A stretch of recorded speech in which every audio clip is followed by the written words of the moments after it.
morning, everybody. My name is Darlene and I have Parkinson's. And today was a beautiful day outside. I didn't get outside until now. It's evening and I didn't get outside till now, but it was a nice day. It was hot, but there was a bit of a breeze. And I got a lot of things washed. I unfortunately had bedding that had to be done for my own fault. Anyway, so it was one of those nights for me, and so I did a lot of laundry today, and then we cleaned the tub. It's a front end loader, and you know, you have to clean the tub and stuff, so Claudine figured out how to do that, and she cleaned out the machine, so that was good. I made dinner tonight. I had started it yesterday and I made it tonight. She did some of the cutting for me, like most of the cutting for me. She did all the cabbage and onion and carrot and red pepper, and I did some celery. Anyway, and we put it in, and we had some flavored rice, like a chicken flavored rice, and a little bit of teriyaki sauce in it. I found it quite dry for myself, a hamburger as well, and I found it quite dry for myself, so I would have to put like extra sauce on it, but it was delicious. So that was what I was doing today. And Dad took the scooter up. Oh yeah, Dad took his scooter up to the Mickelson house where we used to live, and he had fish and chips with the guys that he always hung around with, and he didn't see the lady that had wanted to buy my scooter. He didn't see her today, so he didn't have a chance to ask her if she was still interested, but we will see what we can do there. And then he came home and he told us, I said, how was your ride? How did your scooter do? Oh, fine, it was fine. And then Claudine comes in and he says, it was fine. He said, I just had to push up a hill. And I was like, that's not fine then. I said to him, you can't tell us it's fine if you want to get it fixed. So I don't know what happened to it. We have to check it out. And that's centered on a curve is what I think. I centered it on a curve? Probably. Anyway, I'm going to tell a humorous story, and then I'm going to let Claudine talk a little bit too. Anyway, when we were young kids, well, I was in grade 11 or 12, and my brothers were younger than me. We had just moved to Vancouver in the summertime, and we missed our friends in Edmonton very bad. We really wanted to go back and visit. We wanted to go back and live, but of course we couldn't do that. Dad had to work. But we decided to go back.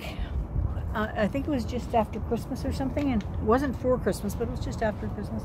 And Dad had some holidays, and so we were going to go. And then my friend Joanne, she also had moved from Edmonton the same year as us, and she missed her friends. So I said, Dad, can Joanne come with us, and we'll drop her to her friend's house, and then she can come home with us. And that sounded like a great plan. So here's us. We had a little Toyota Corolla, a little yellow Toyota Corolla, and they were small. They were small back then. 73. Anyway, we decided that we were going to go, so there was myself and Joanne and Gary in the back seat, which usually sits two. There was three of us, and then the front seat had two bucket seats, Mom and Dad. Well, Grant was coming too, so Dad just put a cushion up next to the gear shift thing. It was an automatic, so it said drive, reverse, whatever. Put a little pillow there, and he didn't, like, his feet were right by the gear shift, but his bum was just behind it. Anyway, we were driving through the mountains coming from Vancouver to Edmonton. The weather was pretty good, so we were thinking we were doing great. And then all of a sudden, Grant accidentally hit the gear shift and put the car into neutral. And we were on a hill in the mountains, and Dad kind of panicked. It was like, what am I going to do? I got all these kids in the car, and now the car's broken, and Dad didn't know nothing about cars. Nothing. He couldn't have fixed anything. And so Grant says to him, he says, Dad, I think I might have touched this thing here. And so Dad realized then that the car was in neutral and put it in drive, and away we went. There was another trip that we had, that same mountain road, and Aunt Beth and Uncle Dan were in the car, and Aunt Beth says to Dad, they were on a holiday from Ireland, and Beth says to Dad, what are these things here? They're called runaway lanes, and they're like gravel roads that go up a mountain thing. What are those? And no sooner had she said, what are those? And Dad says, I'll show you, we need one. And just at the same time, it was so ironic that it was just when she was asking about it. But anyway, he had broken a fan belt or something. And so when you're coming down these mountain roads and you have a problem like that, you steer onto one of these runaway lanes, which goes directly up the hill, which stops you because you're propelling down, and this stops you going up. So that's what the purpose of them is, and for big trucks it's very important. Anyway, so we get there, and then Uncle Dan gets out. Now he's very mechanically inclined. He's a farmer, and he knew how to fix anything. And he says to Beth, "You have some pantyhose?" And she said yes. So he takes a pair of pantyhose and he fashions a fan belt out of the pantyhose, and it got us to the next town, and they bought a fan belt. Well, if we hadn't had Uncle Dan there, Dad would have been probably having to go with his thumb out to get to get there. Anyway, those are my funny stories for the day. Here's the not so funny story. Well, it's not a terrible story. No, it's not. Hello, everybody. Hello. Yeah, I took the vehicle, our new Jeep, his beautiful new Jeep, just because I have my own mechanic that I wanted to have a look at it. Just have an inspection done on it. Like, look, the lights just came on. Did you see that? Oh, I saw that. I've got them on a timer. They just came on. So I took it in to have an inspection, and he found that it's leaking coolant out of the exhaust, apparently. So, which is not a good thing. which is not a good thing. So apparently it's going to clog up the catalytic converter eventually, is what they said. So anyway, I'm going to call the place that I got it for. Good thing I got a warranty, but I'm going to call them and just ask them to fix this leak of the coolant, because the reservoir was empty. So apparently when it's warm, it fills the reservoir, because it gets bigger and expands when it's warm and the vehicle is running. A closed system or something? Yeah, it's a closed system, and then when the vehicle is cooled down, it all fits into the actual engine part of it, or whatever. But this reservoir was completely empty, so it's low on coolant, and he said it smelled like rotten eggs behind it, which was sort of a telltale sign of something like of coolant leaking out the exhaust and starting to clog up this catalytic converter. Yeah. It's the thing that people steal off of cars for some reason. I don't know why, but don't steal mine. It's not working properly. I think the part that bothers me is the fact that they lied to Claudine. You know, it's like she went in there trusting them. We didn't want to have a private sale because we knew that if you had a private sale, there was no guarantees. So we went to a dealership for that reason. They couldn't have even filled up the fluids on the vehicle before I bought it, because otherwise that reservoir would have been full still. It couldn't have leaked that much in the 2 weeks that we've had it. You know what I mean? So anyway, and then they said that, you know, that they said the mechanic wants to buy it, and so like you better make this decision type deal, right? But I'm gullible, I guess, you know what I mean? So no, we trust people. I believed it, you know, but apparently my mechanic says a lot of car dealers use that, you know, like, oh, we put it through our own inspection, our mechanic was all over that, you know, so apparently that's a common line. But that I think car that dealers it's not, use. I don't think it's very nice that they do that, because, you know, I went in with my friend Marilyn, so it's 2 women, you know what I mean, and I just think that they maybe took advantage just a little bit, you know. I do too. I don't know. So anyway, I'm hoping that there's no problem at all to have this fixed. We did put a warranty. Claudine paid extra, thousands extra for the warranty on it. It's a 2-year or 40,000 kilometer powertrain warranty. Not all the electrical stuff. That was a whole different warranty that was another thousands of dollars. But I'm glad that I did get the powertrain warranty, because this is part of the engine and how the vehicle runs. So it should definitely be covered. Even without that, I mean, this guarantees that we're covered. But even without that, we have a 30-day. You can just say, I want my money back. You know, like if it's not working out and there's problems with the vehicle. Yeah. You know So what I mean? Claudine, I said, you're just gonna have to be strong when you go back in. And I'm just going to say, like, no, I don't want you to just fill it up and have me watch the leak, because then I want you to have it in writing that maybe you'll fix this other part after, because apparently if you just wait, it's going to eventually need fixed. And the thing is, your mechanic wrote it out, so we have it in writing. Yeah, I have a full inspection report from my guy, you know, which I'm actually glad. And I didn't take it to him because it was running rough or anything. It was running fine. I just wanted... You wanted to pat it on the back and look at the good job you did getting this car. I know, well, it was just so much money that I just wanted to double check, I guess. Yeah, you know? and I'm so glad you did, and I'm so glad that we got it in writing there, what's wrong, so we can go in tomorrow. Fixed either way, you know. Yeah. So we're hoping it's going to have a happy ending, and if it doesn't, we'll let you know. But well, I love the thing now. I know. You know, like I've now driven it for 2 weeks. I love it. We bought you know? new car seats for it. And yeah, we got seat covers, because that's the thing. I want to cover the leather so we don't get like dog hair or anything. The dog doesn't even ride up. Like the other car, the dog rode up front seat even, you know. She'd sit in the passenger seat sometimes, but and we'd all get covered with dog hair when we went in. But now she's got her spot in the back. I put a dog bed in the back of it, and so she loves it there. She loves it there. She doesn't push the button, the hatch comes up, and Indica just jumps right up in. Yeah, that's right. I think it's great. So anyway, yeah, that's our story for today. That's what Claudine was doing. Keep you updated, but I'm sure that, you know, they will, because of the warranty, you know, make me an appointment and have me bring it in. I hope so, and I hope that we can sell my scooter and get Dad's scooter fixed. Put Belle up for sale. I don't think Dad's scooter needs fixed. I think he probably got hung up on a curb. What we need to do is we need to go for a walk with the dog, and I'll drive Dad's scooter. You walk the dog, and we'll go for a long walk, and we'll check it out. And then we'll know. Give it a good distance, you know. So we'll know. That sounds great, actually. You good. could put it up to like almost a rabbit, hey? Yeah. There's a turtle at slow and a rabbit at fast. I used to be able to be a pretty good driver on it. On Belle, I did really well. But I don't think I could do so well now. But I think that... Well, Dad's scooter is red and yours is blue.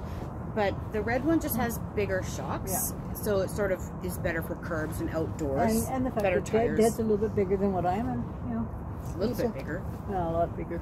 And I weighed today, and I have to go weigh again because I can't remember. I can't remember what I was this morning, and Dad doesn't remember either. I thought he was 213, and he said he was 214 something.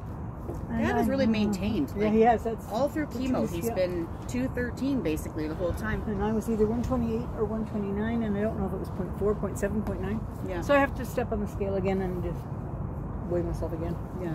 Now that I've eaten all day. I was actually surprised. I saw 172.3 the other day. I know. You were doing so well. Yeah. So that's almost the full 50 pounds I've lost, actually. Yeah. Well, I need, you know, just a little bit of a backstory for anybody new. I've had 4 open abdominal surgeries between 2020 and 2022. Yeah. So in the course of about a year and a half, I had 4 open abdominal surgeries. It started with a very large ovarian tumor, and then they left an ovary, even though I said do the complete hysterectomy, but no, they decided they would leave one ovary to prevent this menopause or whatever. And then that ovary, of course, grew a huge tumor.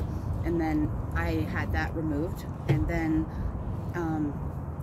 I developed a big giant hernia from a abdominal diastasis, where my abdominal wall is not sealed together, but it was actually like 10 inches It was apart. like huge opening. Yeah, so I had a big hernia. So then I had a hernia fixation, like a hernia fix surgery. And I said, like, should we use mesh or whatever, like, just to seal it? And they said, no, we don't really need to do that. It should be fine or whatever. We don't need mesh. I don't need, my sutures are good or whatever. And then, like, on day 6 of that, after that surgery, I was home, and I was taking quite a few painkillers, and I hadn't, like, pooped yet, right? And so I was straining a little bit on the toilet, and I felt this terrible, just tear all up my stomach. And I knew that everything on the inside had just come undone, right? Yeah. So then I went in 6 days after my 3rd surgery to have a 4th surgery, which they again did not use mesh, and just tried to sew up my cottage cheese. That's stupid. And that didn't work, of course. So now I have another extremely large hernia that is causing, I've got no core strength or nothing. It's very difficult. And she's not supposed to lift anything, and she lifts me all the time. And she's not supposed to. So. You're half the weight you used to be. I know, but I'm still more than 5 pounds. but yeah, so the thing is, she has now got an appointment. No, she hasn't got an appointment. She has to phone to get an appointment for a ultrasound. And then we can get the process started. So if she has to wait. But the one surgeon said, lose 50 pounds and quit smoking. Yeah, well, that's what, for my hernia surgery, my 3rd surgery, I was looking for a surgeon. And the first one that I met with, he said to me, no, absolutely not. Like, I'm not dealing with this. Until you quit smoking cigarettes and lose at least 50 pounds, this is not going to heal. Like, you will not, your body will not seal itself up again. So I won't even talk to you. So I found a different surgeon that would repair my hernia. And then it burst 6 days later, and it had to be repaired again. So after the 4th surgery, I'm thinking to myself, you know, that one doctor that told me you need to lose 50 pounds and quit smoking cigarettes, I now like as of the 22nd of August, it's been a year without cigarettes for me, that I've been quit. I do still vape a little bit, but not a little bit.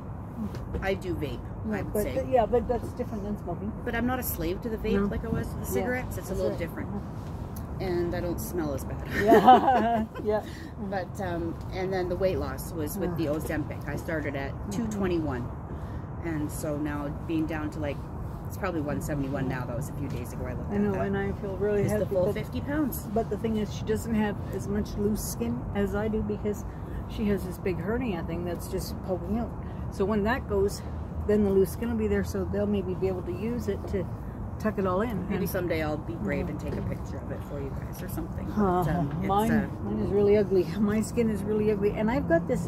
I don't understand. I'm pregnant, how I can like be, off to one side, up the top of my belly. You know. I know it's so different for you, but I have like this big tire right around my middle here, and I don't understand. Like I know it's loose skin. Mom still thinks she looks fat, but this is loose skin because normally people who lose 100 pounds or more, like you have, lost 169. Have skin reduction surgery. Yeah, and I'm not doing that. And you're not doing that. No. So there is, of course, like folds. But it just seems kind of weird to. It adds character. Have a big roll. I'm not gonna show my body. I'm just gonna show my shirt. That's a nice shirt. I like that. I like this shirt too. Stand up here. Okay, be careful here. See, this roll here. She doesn't have a roll. Just sit down. That's normal stuff. So, but I can't. I have one dress that really shows it. Oh, my blue dress really shows it. But it doesn't matter. It's me. That's who I am. I'm not gonna. I'd probably lose 20 more pounds if they took all this weight off or this roll off me. And then you'd be literally like 99 pounds. Yeah, but do you know how hard that would be on me? Like that surgery would just. No, you don't need that. You're gonna have that again, and I saw what this you went time through. they have to. I've had up and down surgeries 4 times where they've gone from my belly button, and then eventually they had to start above my belly button. So above my belly button down to my pubic bone, basically opened completely 4 times. So, but this time they're also going to have to do that anchor cut across the bottom. Yeah. And that's when they actually remove the extra skin.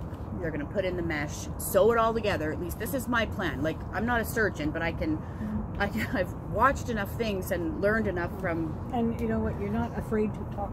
That's what I need done for it to last and for it to stay, right? And you can say, like, I have done this 4 times. I have the right to get the surgery I want. If I have a 5th surgery, I'm gonna get the damn tummy tuck. Yeah, you know, you're gonna get it. If I've lost, 50 or 60 pounds for this, and I do feel like I've cheated the weight loss a little bit because Ozempic just. No, it's not cheap. It's been not easy on Ozempic. I'll tell you that. Like, I vomit 3, 4, 5 times a day. It's terrible. It's very difficult. It just sort of washes over me, and I have had a problem for years. I can't even understand it, where I vomit bile. Yeah. And it gets raw in my teeth and everything. It's been terrible for 8 years now from the bile thing. But since the Ozempic I've started, it's actual stomach contents. And it's once a week injection.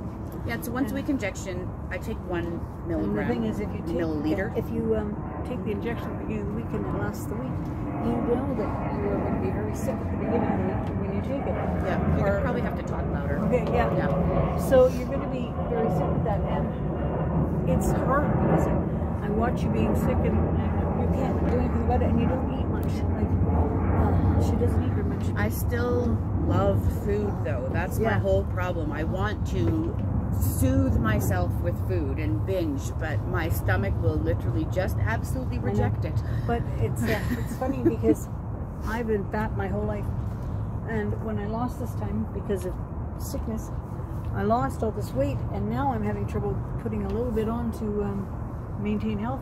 You just got to keep the ice cream and meat sticks.